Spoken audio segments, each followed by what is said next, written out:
We're back on Get Up, and this one stunned me. After Joe Burrow's cryptic message last week, his performance against the Ravens was almost as shocking. The Bengals drove into Baltimore territory 4 times, couldn't score, were eliminated from the playoffs in a startling whimper of a game. And then here was Burrow afterwards. Again, keep in mind the context of the week he just had. Are you still enjoying playing for the Bengals? And what did you make of kind of what happened in your comments? My comments had nothing to do with Cincinnati. My comments had everything to do with me and my mindset and football. Do you feel like there's too much weight on you where it feels like if you're not perfect, the team is good enough around you to pick you up? You know, I want everything on my plate. I want, that's the position I want to be. I feel confident in all those guys in the locker room. Like I said, today, there's not a team in the NFL that would have won the game today if I was the quarterback. Oh, he takes it all on himself. When you watched the tape, did you see what the rest of us think we saw? I mean, he did not look like himself at all against me. It was probably as disinterested I've ever seen Joe Burrow look. Just the way that he played. And my takeaway is the play was more concerning than the comments of last week. Just did not look engaged in football. This guy's one of the great competitors, this interception. I don't ever see Joe Burrow throw that interception. And the way that it looked and he played, it just came across as, I don't want to be here. That's an assumption on my end. I'm not saying that that's what his mindset, but I've watched this dude compete his absolute tail off. Embo sent me something today. This year, targeting Jamar Chase. Yeah. He's 28 of 48 with 1 touchdown and 3 picks. 52 PBR.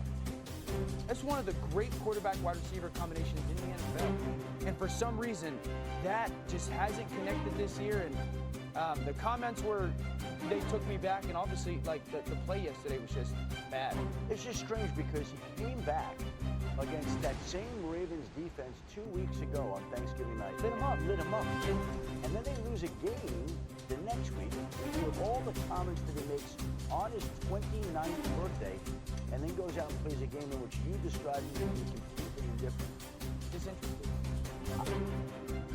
Something's wrong. Something's not right.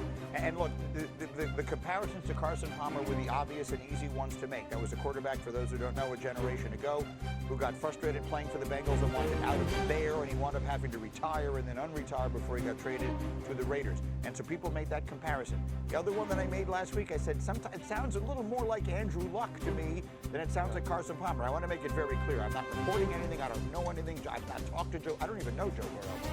But that sounds like a young man. I mean, at some point, when you play the game, you get beat up playing that sport, regardless of position. And at some point, you don't have to be 37 years old to say, I've just had enough. Yeah, man, it just seems like when I watch Joe Burrow and his body language, it just seems like there's no joy. You said that. There's no joy from the game right now, which, as a football fan and as a fan of Joe Burrow, it actually sucks. I love watching. I think, in my opinion, Joe Burrow plays a quarterback position, maybe the purest quarterback in the league. And right now, it just looks like we're losing, like the league, like we're losing Joe Burrow. I don't know any other way to really describe it, but I think he needs to get the hell out of Cincinnati. I think that organization's not doing him any favors. I feel like he needs a fresh start somewhere. First off, I got to say this, like, losing sucks, all right? That's the look I get right there. He's fed up with it. Look, this man, here's what I know. He rehabbed his butt off 3 weeks or 4 weeks ahead of schedule just to come in and try to compete with his guy. I think he's disgusted with the performance of his teammates, too. Like, I'm sorry, but you got a left guard that turns a guy loose. He gets sacked one time. They don't even block the defensive tackle, all right? Then I see another time they don't block him again. He throws an interception. How the hell you turn a defensive tackle loose? I think he's fed up with the commitment of his is everybody. How would the Cincinnati Bengals be if every one of those Bengals were like me? If they were like Joe Burrow, this team would be undefeated. I see a guy that has had it up to here. There's no energy in this building. All right, he's the only one trying to bring it and saving it. But when I see a team that gave up 29-yard carry to Derrick Henry, a 24-yard carry to Derrick Henry, and a 22-yard carry, all in the third quarter. Yeah. This team quit. He knows it. He's smart. He knows it. They need to have. They need way more juice in this building. And to me, you don't ever let this man leave your building. All right. You got to make it right. You got to make it right and surround him. Make it right. Surround him by guys that are like-minded. That's why he's having a miserable time right now. That's the look I see in this man. I think that's your concern is where's the hope for the future? If you're him, if you're Joe Burrow and you take a step back in the situation, what is there to look forward to? The offensive line is still poor. The defensive talent hasn't elevated. You're going to trust the people that have brought in that defensive talent to all of a sudden revitalize the defensive talent. I think if you're Joe Burrow, it just doesn't look promising. Yes, he'll have stats. Yes, he's a great quarterback. But when it comes to winning and truly competing, there's just not a lot that you can point to and sit there and say, I believe in this. It's worn down a lot of players. We've seen this play out with Carson Palmer. We saw Carson Palmer go through something very similar and say, I'm done. I've had enough. And I don't know if Joe Burrow is there or getting there or thinking like that, but it feels a little bit like that right now to me. It's tough to watch. I mean, yesterday was a tough game to watch. I'll admit, I thought it was going to go completely the opposite direction. I thought after the Baltimore didn't even play good. Yeah. And that game wasn't even close. That wasn't. All right, we're going to lose Dan because he's got to fly to Pittsburgh for NFL Live this afternoon. So let's do a quick Monday Dan and get a couple of takes for you before you go. Let's start with Trevor Lawrence. What did you see from him yesterday? He's as hot as any quarterback in football. We've never seen this version of Trevor Lawrence in the NFL. He's unleashed. He's unlocked. The confidence that this dude has right now is absolutely outrageous. There's no window that he doesn't think he's going to be able to fit a ball into. He's playing ridiculously athletic. Also, Jacoby Myers might be the biggest in-season pickup on any team in the NFL. Yeah, that team, everyone's waiting for Houston to come and take that division away. The Jaguars with a big win yesterday. How about out west in San Francisco? Kyle Shanahan's best coaching job. Trent Williams hasn't missed a game, but Nick Bosa's played in 3. Fred Warner played in 6. Kittle's played in 9. Brandon Ayuk hasn't played in any, and they're 10-4. This is a remarkable coaching job. I don't know how good they are when it comes to the playoffs because they can't get to the quarterback. But what Kyle Shanahan and his staff have done out west is absolutely sensational. Coach of the year. We don't even mention them. They could easily wind up the 1 seed. And then how about J.J. McCarthy last night? Has had to calm the concerns in Minnesota. There are a lot of concerns with the way that he was playing, the mechanics, the misses, all that. Last 2 weeks, really good. Much more confident, much more just in structure, much more in control. If he can do that the next 3 weeks, I think that gives a lot different perspective and vantage point going into the offseason for Minnesota. Rex, what did you think of him grittying into the end zone? That's not strike me as a move Rex Ryan would like. No, how about we get in the end zone first, and then we can go ahead and do that little deal. But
Bye.